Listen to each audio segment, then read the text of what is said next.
Yo, what is up everybody? Hope you guys are having a great day, and in today's video I'll be teaching you guys how you guys can fix Snapchat can't log in due to network error. So basically when you have this problem, you cannot log into your Snapchat account, and it's a big problem because if you can't log into your Snapchat account, then you cannot use your Snapchat lens or chat with your friends and do other stuff.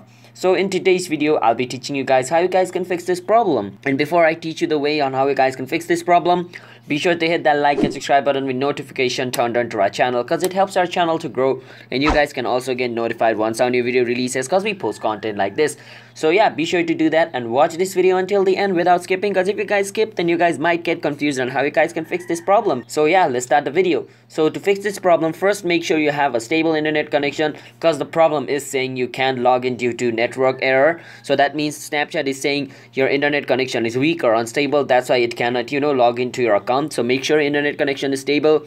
For that, you can go to a YouTube video or like to a website and check. So if the YouTube video takes like more than a minute to load, and the website, which can easily be opened, takes about like 1 or 2 minutes to open, then that means you have a slow internet connection.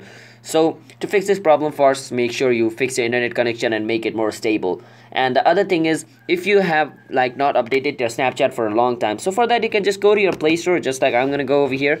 My Play Store or App Store, depends on the phone which you use, Go over here and search for Snapchat, and once you're in Snapchat, since there's an open button over here instead of update, that means my Snapchat is up to date. So make sure your Snapchat is up to date as well. If there's an update button, then your Snapchat is not up to date and you need to update it.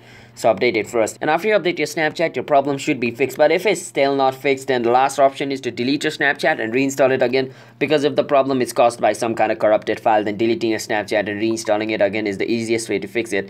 So yeah, that's basically it. That's how you guys can fix or can log into your Snapchat due to network problems. So if you guys found this video helpful, then be sure to hit that like and subscribe button with notification on, and comment down below what type of video we should make next. And if you guys have any question related with this video, ask us in the comment. I'll answer you guys and help you solve your problem, and I'll see you guys in a bit. Have a nice day. Peace out.